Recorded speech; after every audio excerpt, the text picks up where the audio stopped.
ஒவ்வொரு மாதமும் 3 மில்லியனுக்கும் அதிகமான பார்வையாளர்களை சென்று சேரும் எங்களது 3 சேனலிலும் உங்கள் நிறுவனத்தை விளம்பரப்படுத்த வேண்டுமா? கீழே உள்ள எண்ணை தொடர்பு கொள்ளுங்கள். அதாவது இந்த தாவேகா எப்படி தன்னுடைய கூட்டத்துக்கு ஆள் சேர்க்குறாங்க அப்படிங்கிறதுக்கு ஒரு சாலிட் ப்ரூஃபோட இன்னைக்கு வந்திருக்கேன். இவ்வளோ நாள் இவங்க சொன்னாங்கல்ல, விஜயனாவுக்காக ஆர்ப்பரிச்சு ஓடி வராங்க, அப்படியே பாஞ்சு வராங்க, தானா சேர்ந்த கூட்டம், அண்ணனால கட்டுப்படுத்த முடியாத கூட்டம் வருது அப்படின்னு, அதெல்லாம் பொய் அப்படிங்கிறதுக்கு ஒரு செம ப்ரூஃபோடு வந்திருக்கேன். வெறும் 300 ரூபாய்க்காக ஜென்சி கிட்ஸை திரட்டுறாங்க அப்படிங்கிறதுக்கு ஒரு solid proof. First Chennai events அப்படின்னு ஒரு வாட்ஸ்அப் குரூப்பு. இந்த ஈவெண்ட்டில் ஒரு மெசேஜ் வருது. Hi, good morning. Coming Saturday TVK nominee MLA will assemble just within 1 kilometer walk ஊர்வலம். Payment ₹300. Timing 9 AM to 12, just 2 hours. Snacks, water bottle will provide. Interested boys DM அப்படின்னு ஒன்னே டக்குன்னு அவங்க ஒரு லிங்க் அனுப்பிடுவாங்க. அந்த லிங்க்ல இருந்து நாம் இன்னொரு குரூப்புக்கு போவோம். அந்த குரூப்பு தான் டிவிகே சாட்டர்டே அப்படின்னு. அதாவது சென்னை ஈவெண்ட்ஸில் இருக்க குரூப்லேருந்து இந்த குரூப்புக்கு போவாங்க. இந்த சென்னை ஈவெண்ட்ஸ் குரூப்பை ஏற்கனவே நான் அம்பலப்படுத்தியிருக்கேன். இந்த குரூப்பில் தான் மகாபலிபுரத்தில் இவங்க ரகசியமாக ஒரு கூட்டம் நடத்துகிறாங்க அப்படின்னு நான் சொன்னது யாரையுமே நம்பலை. ஆனால் அன்னைக்கு 2 நாள் கழித்து ஒரு செய்தி வந்துச்சு, மகாபலிபுரத்தில் விஜய் பங்கேற்கிறார் கூட்டத்தில் சொகுசு ஏதோ ஒரு இதில் அப்படின்னு ஒரு செய்தி வந்துச்சு. நான் 2 நாள் முன்னாடியே போட்டேன். அதே ஈவெண்ட் அதே குரூப்பில் தான், அந்த குரூப்பில் நம்ம இருக்கோமா இல்லையான்றலாம் கண்டுபிடிக்கலாம் வேறு. அப்புறம் சென்னை டிவிகே சாட்டர்டேன்னு ஒரு குரூப்புக்கு இதை இவங்க ஷிஃப்ட் பண்ணுறானுங்க. அந்த குரூப்புக்கு போனால் அந்த குரூப்பில் அகைன் மெசேஜஸ் வருது. இதே தான், அந்த 300லாம் கொடுத்துட்டு hi good morning coming Saturday TVK nominee இதெல்லாம் போட்டு அந்த டிவிகே குரூப்லேருந்து இவனுங்களை உள்ளே மாற்றி கொண்டு வராங்க. இப்போ இங்கே என்ன நடக்குது அப்படின்னா, இந்த டிவிகே சாட்டர்டேயில் ஒரு ஆடும் வருது. அதுதான் எனக்கு சரியான shock. Last and final call, no registration charges, clean work, need 2 female model for jewellery shoot, product 4 sets, pay 25K, reference attach, pay depend on pic, pay depend on பிக்கான். அடுத்து date after selection, ongoing shoot, timing 6 hour shoot, don't expect immediate reply, selected ones you will be கான்டாக்ட்னு ஒரு ஏதோ ஆடுக்கெல்லாம், இது இந்த TVK Saturday குரூப்பில் ஆடுக்கெல்லாம் ஏதோ பொண்ணுங்களை ஷூட்டுக்காகலாம் கூப்பிட்றாங்க. சரி, அடுத்ததாக நம்ம உள்ளே நுழைஞ்சி என்னெல்லாம் இருக்குது அப்படின்னு உள்ளே போக ஆரம்பித்தா, அந்த குரூப்பில் வெவ்வேறு குரூப்பில் இருந்து ஒவ்வொருத்தராக ஜாயின் ஆகுறான். அவன் யாருமே அந்த தொகுதியை சம்மந்தப்பட்டவளை. எந்த தொகுதின்னு கேட்காதீங்க, ரோஹிணி தேட்டர் ஓனர் ரேவந்துக்காக தான் இவங்க எல்லாருமே ஆர்கனைஸ் ஆகுறாங்க. அதுக்கான ப்ரூஃபும் இருக்குது, அடுத்தடுத்து நான் சொல்ல போகிறேன். எங்கெங்கேயோ ஏதேதோ தொகுதியிலேருந்துலாம் இந்த குரூப்புக்குள்ளே ஜாயின் ஆகுறானுங்க. அது எல்லாத்தையுமே நம்ம மானிட்டர் பண்ணுறோம். அப்போ இதில் ரியான்னு ஒருத்தவங்க தான் இதை கோஆர்டினேட் பண்ணுறாங்க. அந்த பொண்ணோட ஆடியோவும் இருக்குது, அந்த ஆடியோவும் கேளுங்க. பாய்ஸ் குரூப்பில் 100 மெம்பர்ஸ் அபவ் ஆட் ஆகிருக்குங்க. But we got list only 80 members. Okay, check பண்ணுங்க எல்லாரும். யாரெல்லாம் சாட்டர்டே வரலையோ அவங்கெல்லாம் கைண்ட்லி குரூப்பை விட்டு லெஃப்ட் ஆகுங்க. சாட்டர்டே ஒர்க் பண்ண போகிறவங்களுக்கு மட்டும்தான் கம்யூனிகேட் பண்ணுற மாதிரி இருக்கும். ஸோ மற்றவங்களுக்கு இந்த குரூப் கொஞ்சம் அன்வான்ட் தான். ஸோ இந்த குரூப் கொஞ்சம் அவாய்ட் பண்ணிக்கோங்க, லெஃப்ட் ஆகிடுங்க. ஓகே, இப்போ இந்த பொண்ணு என்ன பண்ணுதுன்னா, hello everyone, Saturday morning ensure that everyone should be there on at time at 8:45 AM அப்படின்லாம் போட்டுருது. Thalapathy mask and certain things will be provided kindly on time, dress கோடெல்லாம் சொல்லிடுறாங்க. இந்த டைமுக்கு நீங்கள் வந்தே ஆகணும், 2 மணி நேரம் தான் இருக்கணும். அதில் மானிட்டர் பண்ணுறான். 100 பேர் ஜாயின் பண்ணியிருக்கீங்க, 80 பேர் தான் கொடுத்துருக்கீங்க, இன்னும் 20 பேர் வரல. 20 பேர் நீங்கள் குரூப்பை விட்டு லெஃப்ட் ஆயிருங்க. லெஃப்ட் ஆகாதவங்க உடனே ப்ரைவேட்டில் மெசேஜ் அவங்களுக்கு கால் பண்ணி ப்ரைவேட்டாக மெசேஜ்லாம் வருது போல். நம்ம முன்னாடியே நம்ம ஸ்பையை வச்சு முன்னாடியே ஒரு நம்பரை கொடுத்து உள்ளே ஜாயின் பண்ண வச்சாச்சு. உள்ளே போயிட்டு என்ன தான் நடக்குது பார்ப்போன்னு. அப்புறமா இவங்க என்னெல்லாம் கிட்டு கொடுப்பாங்க அப்படிங்கிறதுக்கும் இவனுங்க போடுறானுங்க. இப்போது இப்படி தான் இவங்க ஆள் திரட்டுறாங்கன்றது நமக்கு பட்டவர்த்தனமாக தெரிஞ்சு போயிடுச்சு. எல்லாமே பக்காவாக, அதாவது இது தானா சேர்ந்த கூட்டங்கிறாங்கல்ல, 300 ரூபா கொடுத்து தேர்தல் கமிஷன் அமலில் இருக்கும்போது 300 ரூபா கொடுத்து இவங்க ஆள் திரட்டுறாங்கன்றது இப்போ பட்டவளுக்குமா தெரிஞ்சிருச்சு. இந்த குரூப்போடு நம்ம தேர்தல் ஆணையம் கேட்டுச்சுன்னா நான் அப்படியே கொண்டு போய் கொடுப்பேன். இந்தாங்க சார், இதுதான் சார் இவங்க ஆடியோ கீடியோன்னு எல்லாத்தையும் கொடுத்துருவேன், நமக்கு எந்த கவலையும் கிடையாது, இப்படி தான் நடந்துக்கிட்டு இருக்குது அப்படிங்கிறதுல ஆதாரத்தோடு உங்களுக்கு நான் சொல்லியிருக்கேன். ஆடியோவும் நான் உங்களுக்கு போட்டு காட்டியிருக்கேன். அந்த பொண்ணோட இன்னொரு ஆடியோவும் நான் உங்களுக்கு போட்டு காட்டுறேன். கைஸ், இந்த லிஸ்ட்ல இருக்க நேம் லிஸ்ட்ல இருக்க மேண்டேட்ஸ் மட்டும் குரூப்ல இருந்தா போதும். ரெஸ்ட் ஆஃப் த மேண்டேட்ஸ் எல்லாரும் குரூப் விட்டு ரிமூவ் ஆகிடுங்க. ஆக்சுவலி க்ளோஸ் ஆயிடுச்சு ஃபுல்லா. So we have enough count. Check பண்ணிக்கோங்க எல்லாரும். யாராச்சும் நேம் மிஸ்டா இருந்ததுன்னா, நான் உங்ககிட்ட ஸ்டார்டிங்கே சொல்லிட்டு இருந்தேன் நேம் ஆட் பண்ண சொல்லி. அண்ட் ஆல்சோ இதுல யாராச்சும் ஒருத்தர் வரல, கன்ஃபார்ம் இல்லை அப்படின்னாலும் எனக்கு டிஎம் பண்ணுங்க, டைரக்ட் மெசேஜ் போடுங்க. கேட்டிங்களா?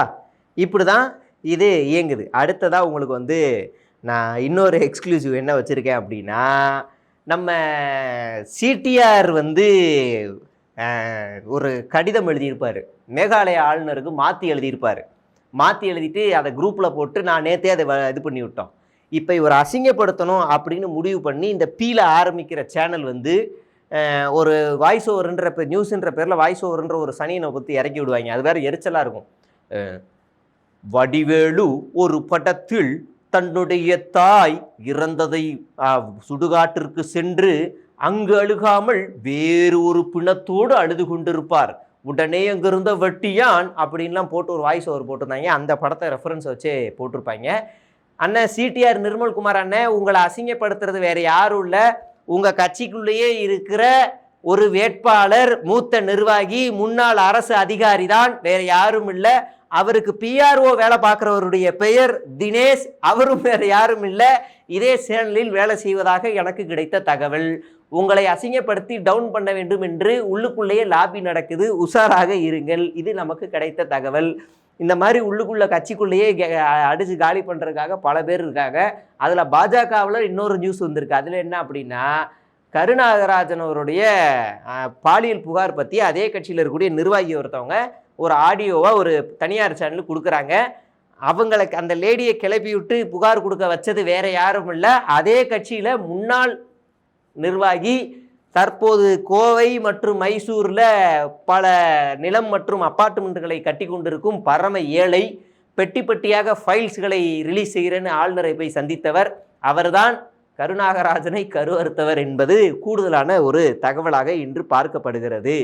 அடுத்ததாக நாம் இன்னொன்று வந்து சொல்ல போகிறோம். தெளிவாக சொன்ன விஜய் பெரம்பூரில் அஃபிடவிட் தாக்கல் செஞ்ச உடனே எல்லாமே பொருந்தாது இருக்கு, சந்தேகமாக இருக்குது, இது வேணுக்குன்னு ரிஜெக்ட் பண்ண வைக்கிறதுக்காகவே இதெல்லாம் பண்ண மாதிரியே இருக்குன்னு நான் ரொம்ப தெளிவாக சொன்னேன். ஃப்ராடு பசங்க, திருட்டு பசங்க, இது ஒன்றுத்திலே தெரியும் விஜய் எவ்வளோ பெரிய ஃப்ராடுன்னு. அப்படியே திருச்சியில் அஃபிடவிட் தாக்கல் பண்ணும்போது தன் மீது ஒரு குற்ற வழக்கு இருக்குது, மதுரையில் ரேம்ப் வாக் நடக்கும்போது ஒரு பையனை தூக்கி போட்ட அந்த வழக்கு வந்து தன் மீது இருக்குன்னு அந்த அஃபிடவிட்டில் காட்டுறாரு, இந்த அஃபிடவிட்டில் இல்லை. அப்போ நம்ம இது என்ன புரிஞ்சுக்கணும்? பெரம்பூரில் நிற்கிறது பார்த்திபன், திருச்சியில் நிற்கிறது லியோ, லியோ லியோ பார்த்திபன் அப்படின்னு நம்மளா புரிஞ்சுக்கணும். இப்படி டபுள் கேம் ஆடி நம்மளையே கிறுக்கு வேலையெல்லாம் காட்ட வைக்கிறாங்க அப்படிங்கிறது நமக்கே தெரியுது. அடுத்ததாக நாம் என்ன பார்க்க போகிறோம் அப்படின்னா, விஜயினுடைய அந்த 5 வேட்பாளரை மாற்றப்போவதாக தகவல் வந்துச்சுல்ல, அதில் என்ன சிக்கலாக இருக்குது அப்படின்னா, ஆதவர்ஜினாலேருந்து எல்லாரும் போய் சொல்லியிருக்காங்க இந்த 5 வேட்பாளரை மாற்றிடலாம். அதாவது வெளியில் தெரிஞ்ச நெகட்டிவான பூந்தமல்லி, ராணிப்பேட்டை, வாணியம்படியா அந்த ஆள், அப்புறம் ஏனாதி மதன், பேராவூரணி, இவங்க எல்லாரையும் மாற்றலாம் அப்படின்னு சொல்லும்போது விஜய் ஓப்பனாகவே அந்த இடத்துல சொன்ன ஸ்டேட்மெண்ட் இது உண்மை, 100% உண்மைன்ற மாதிரி தகவல் வந்திருக்கு. என்னென்னா, எதுக்கு மாற்றணும், எவன் எப்படி போனால் என்ன, எவன் எத்தனை கொலை பண்ணா என்ன, எவன் எந்த பொறுக்கியாக இருந்தால் எனக்கு என்ன, அதான் வீட்டுக்கு ஒரு விஜய் இருக்காங்கல்ல, அந்த ஓட்டை 2 3 ஆக்க ட்ரை பண்ணுங்க, எவனையும் மாற்ற வேண்டாம், அப்படியே இருக்கட்டும் அப்படின்னு விஜய் ஓப்பன் ஸ்டேட்மெண்ட்டாகவே கொடுத்ததாக ஒரு வேட்பாளர் நம்மிடம் இதை சொன்னார். தாவேகாவினுடைய வேட்பாளர் இதை சொன்னார். என்னடா வேட்பாளரே சோர்ஸ் அப்படின்னா, ஆமாம், பல மாவட்ட செயலாளர்களோட ரொம்ப க்ளோஸாக தான் இருக்கேன். அதில் பல மாவட்ட செயலாளர்கள் நான் புசியானந்தோட மண்டையை புச்சிப்பம்பா, எனக்கெல்லாம் டென்ஷன் ஆகும், வர்ற கோவத்துக்கு போட்டு குத்தி ஒட்டைக்கணும் போல இருக்கும், எதுவுமே செய்ய முடியாது, பல லட்சங்கள் பல கோடிகளை இழந்துட்டோம், என்ன செய்கிறதுனே தெரியாமல் வெறியில் இருக்கிறேன், அப்படியே வீட்டுக்கு போய் தூங்கிட்டே இருக்கும்போது உங்கள் ஃபோன் எடுத்து உங்கள் வீடியோ பார்த்தா என் மனசில் இருக்க ஆறுதலெல்லாம் குறைஞ்சிரும். அந்த ஆளை எவ்வளவு டம்மி பண்ணி கேவலப்படுத்த முடியுமோ நீ காட்டுற, அதை பார்க்கும்போது எனக்கு அவ்வளோ சந்தோஷமாக இருக்கும். எங்களுடைய மனசாட்சியாக நீ இருக்கேன்னு என் நம்பரே எப்படி இப்படின்னு தொடர்பு கொண்டு வாங்கி பேசி பண்ணிகிட்டு இருக்காங்க. அதனால் அது மட்டும் இல்லைங்க, மாநில இதெல்லாம் அது வேறு, அதெல்லாம் யார் யார்கிட்ட பேசிகிட்டு இருக்கிறதுலாம் வேணாம், அது நம்மளை நம்பி பேசுகிறவங்க அதெல்லாம் சொல்லக்கூடாது. அது இருக்குது அப்படிங்கிறது நமக்கு தெரிய வந்திருக்கு. அடுத்ததாக நம்ம திருத்தணியில் இருக்கிற ஒரு வேட்பாளர் யார் நல்லா வகுடெடுத்து வலிச்சு வாரி இருப்பாப்புல, அம்பேத்கர். என்னன்னா திருத்தணியில் கடந்த 35 வருடமாக நான் காவடி எடுக்கிறேன். எனக்கு தெரிஞ்ச அந்த ஆளோட போஸ்ட்ல எதுலையுமே இல்லை. அந்த ஆள் டீ குடிக்கிறது அது இதுன்னு எல்லாத்தையும் ரீல் போடுவாப்புல. உடனே திருத்தணியில் நான் அளவு குத்துறேன், காவடி எடுக்கிறேன்னு கதை கட்டி விட்டாங்க. அந்த ஆள் ஒரு ஆர்எஸ்எஸ்வாதி. ஆர்எஸ்எஸ்வாதிக்கு தமிழ் கடவுளுக்கும் என்ன சம்பந்தம்? உடனே பச்சையா போயிடறாங்க. பாருங்க திருத்தணி மக்களே, இந்த மாதிரி சங்கிகள்லாம் பல வேஷத்துல வராங்க, அடிச்சு விரட்டுங்க. 6 படை முருகான்னு சொல்லி நம்ம தமிழ்நாட்டில் 6 படை இருக்குல்ல, 6 படையிலையும் சங்கிங்க நிற்கிறாங்க வேற வேற வேஷத்துல. இங்க இந்த சத்தியமூர்த்தினா அங்க சிடிஆர் நிர்மல்குமார் திருப்பரங்குன்றத்தில் இப்படி பல இடங்கள்ல ஊடுருவி நிற்கிறானுங்க. எல்லாரையுமே அடிச்சு விரட்டுங்க. அப்பதான் இவங்க வந்து இனிமே முருக வேலையே கையில் எடுக்க மாட்டாங்க. ஒரே ஒரு வார்த்தை கேளுங்க, டேய் நான் உனக்கு ஓட்டு போடுறேன்டா, ஓட்டு போடுறதுக்கு முன்னாடி எங்க முருகனுக்கு வந்து அளவு குத்துறா, வாடா அளவு குத்துறா, வந்து நில்றா, வந்து நில்றன்னு வாயிலையும் நாக்குலையும் குத்த வைங்க. குத்த மாட்டாங்க. ஏன்னா அவங்க கடவுள் வேற. அவங்க முருகனே கும்பிட்டாலும் அந்த முருகன் நல்லா செக்கச்சவேல்னு மீசை எதுவுமே இல்லாமல் முழுமுழுன்னு இருப்பாப்புல. நம்ம விநாயகர் கருப்பாக இருப்பார், தமிழ்நாட்டு விநாயகர். ஆனால் அங்கே இருக்க விநாயகரை பார்த்தா நல்லா கலராக இருப்பாப்புல. அதனால் அவங்க இந்த சாமியெல்லாம் அவங்கள பொறுத்த வரைக்கும் தீட்டு தான், பேருக்காக தான் அரசியல் பண்ணிக்கிறாங்க அப்படின்னு சொல்லப்படுது. அடுத்ததாக நேற்று ஒரு படம் வந்திருக்கு, ட்ரெய்லர் வந்திருக்கு. கிட்டத்தட்ட விஜயண்ணா சாயலில் தான் அது வந்திருக்கு. எல்லாரும் ப்ரொபகண்டா எப்படி ஓடுதுன்னா, அந்த படம் வந்து விஜய்க்கு அகெயின்ஸ்டாக இருக்கும் அப்படி இப்படின்னு பேசுகிறாங்க. அந்த படத்தில் முக்கால்வாசி சீனு விஜய்க்கு பாசிட்டிவாக தான் இருக்குது. அது ஒரு கேம்பெயினாக இருக்கணும்னு சொல்லி அவசரமாக எடுக்கப்பட்டதாகவும் ஒரு தகவல் வெளியாகிருக்கு. அதையும் எவ்வளோ நாசுக்காக பின்னாடி இருந்து வேலை பார்க்குறாங்கன்றத இந்த இதில் மூலிமா தெரிஞ்சுக்க முடியுது. அதனால தான் இந்த பட ட்ரெய்லர் வரதுக்கு முன்னாடி திடீர்னு ஜனநாயகன் உங்களுக்கு தெரியும், மக்கள்கிட்ட எப்படியாவது போய் ஈர்க்க முடியாதா, படம் மூலிமா ஈர்த்துருமோ அப்படிங்கிறதுக்காக சூழ்ச்சி மேலே சூழ்ச்சி செய்கிறாங்க அப்படின்லாம் ஒரு கதை அடித்தார்ல. எனக்கு தெரிஞ்சு இது வரைக்கும் விஜய் படம் மட்டும்தான் தமிழ்நாட்டு மக்களோட கனெக்ட் ஆகாத ஒரு படம். ஒவ்வொரு ஹீரோவுக்கும் நம்மளால் சொல்ல முடியும், தனுஷ், கர்ணன், அப்புறம் அசுரன் கனெக்ட் ஆச்சு, மக்களோட கனெக்ட் ஆச்சு. இன்னும் நிறைய படம் இருக்குது தனுஷோடது. ஆடுகளம் மக்களோட கனெக்ட் ஆச்சு, நிறைய சொல்ல முடியும். அடுத்ததாக அஜித்து கூட நம்ம எடுத்துக்க முடியும். பழைய ரஜினி படத்தை ரீமேக் பண்ணி எடுத்துகிட்டு வந்து போட்டார், நமக்கு அப்படியே சூப்பராக இருக்கே, நல்லா இருக்கே, ரீமேக்னால அவருக்கு செட் ஆகுதுன்னு அதை எடுக்க முடிஞ்சுது. அதே மாதிரி அஜித்தும் சமூகம் சார்ந்த ஒரு படம் எடுத்திருப்பார், பாலிவுட்டோட பிங்க்ன்ற படத்தை இந்த இடத்துல ரீமேக் பண்ணி எடுத்திருப்பார், அதுவும் நல்லா கனெக்ட் ஆச்சு. அப்படியே சிவகார்த்திகேயனுக்கு வருவோம், அமரன். இப்போ கடைசியாக வந்த பராசக்தி. அப்படியே நம்ம விக்ரமுக்கு வருவோம், விக்ரமுக்குலாம் சொல்லவே வேணாம், நிறைய படம் கனெக்ட் ஆகிருக்கு, மக்களோட நல்லா ஓடி இருக்கு. இப்படி ஹிட்டு கொடுத்த படங்களில், நல்லா ஹிட்டு கொடுத்த படங்களில் மக்களோட கனெக்ட் பண்ணதில் நிறைய பேர் இருக்காங்க. கமல் சார், ரஜினி, ஏன் கார்த்தி கூட நீங்கள் எடுத்துக்கோங்க. கார்த்தி எவ்வளவோ படங்கள் இருக்குது, நான் குறைச்சி சொல்லலை விஜயை. ஆனால் சமூகம் சார்ந்து படங்கள்னு 1-2 தான் வரும்.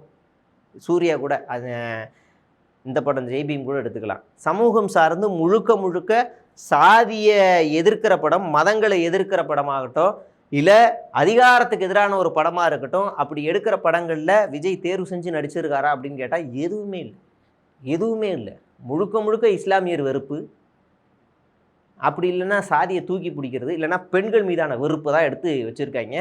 இதில் வந்து இவர் சொல்கிறாரு, மக்களோட ஈர்க்கிற படங்களை நீ ஈர்க்கிற மாதிரி இருக்குது அப்படின்னு சொல்லி நம்மகிட்ட கதை கொடுக்குறானுங்க. கொஞ்சம் ரீவைண்ட் பண்ணி பார்த்தா விஜய் எந்த படங்கள்லையும் மக்களோட கனெக்ட் ஆகலை. அது இப்போ இந்த ஒரு 2-3 வருஷமாக தான் ஒரு பூம் கொடுத்து பூஸ்ட் மூலிமா, இந்த மீடியாவோட எக்ஸ்போஸ் மூலிமா தான் இது எல்லாமே பெருசாக பேசப்படுதுங்கிறத நம்மளால் புரிஞ்சுக்க முடியும், அந்த எதாத்துலேருந்து பார்க்க முடியும். இன்னும் கூடுதலான தகவல்களை நாளைக்கு உங்களுக்கு எக்ஸ்க்ளூசிவாக சொல்கிறேன். தொடர்ந்து பேசுவோம். நன்றி, வணக்கம்.